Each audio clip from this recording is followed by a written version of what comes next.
চট্টগ্রামের হালি শহরে ফ্ল্যাটে বিস্ফোরণের ঘটনায় প্রাথমিকভাবে 4টি কারণকে মাথায় রেখে তদন্ত করেছে ফায়ার সার্ভিস। সকালে ঘটনাস্থল পরিদর্শন করে এমনটাই জানায় তদন্ত কমিটি। তবে তদন্তের আগেই আলামত মুছে ফেলা ও ভবন মালিকের অসহযোগিতার বিষয় উল্লেখের পাশাপাশি জানান ভবনের নিরাপত্তা ব্যবস্থাও ছিল অসম্পূর্ণ।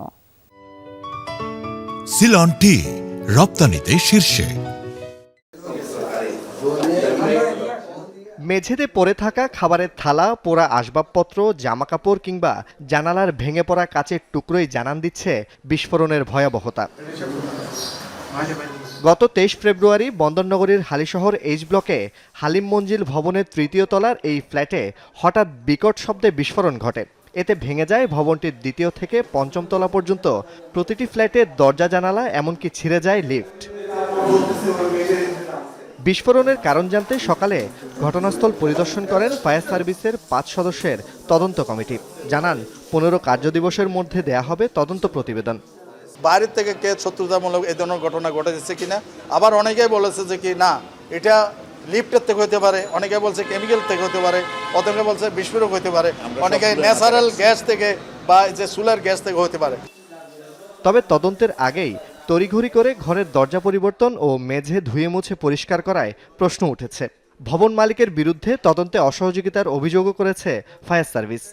দরজা মেরামত উনি করে ফেলছে, প্রত্যেকটা ফ্লোরে দরজা মেরামত যেগুলো বাস্ট হয়েছে আমরা আসিও পাইছি, ওনাদের লোকজনে পরিষ্কার করতেছে।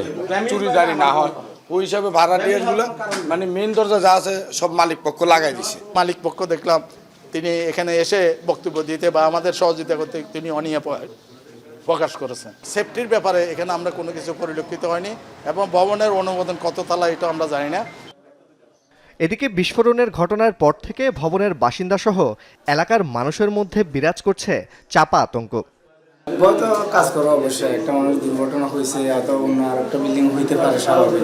নার্ভাস লাগতেছে এখন, বাকি এলাকাতে তারপর থাকতে হচ্ছে, কি করবো হঠাৎ করে এখন ভাষা পাচ্ছি না। তা আতঙ্কিত না ভাইয়া, সবাই তো, যে আমি রাত হলে বের হইতে পারি না, নিচে যাইতে পারি না, সবারই তো একটা ভয় না মনে।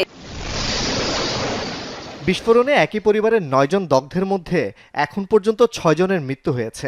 বাকি 3 জনের অবস্থাও আশঙ্কাজনক। ঘটনার পর ফায়ার সার্ভিসের পক্ষ থেকে বলা হয়, প্রাথমিকভাবে তাদের ধারণা রান্নাঘরে জমে থাকা গ্যাস থেকে এই বিস্ফোরণ। জুবাইর ইবনে শাহাদাত, যমুনা নিউজ, চট্টগ্রাম।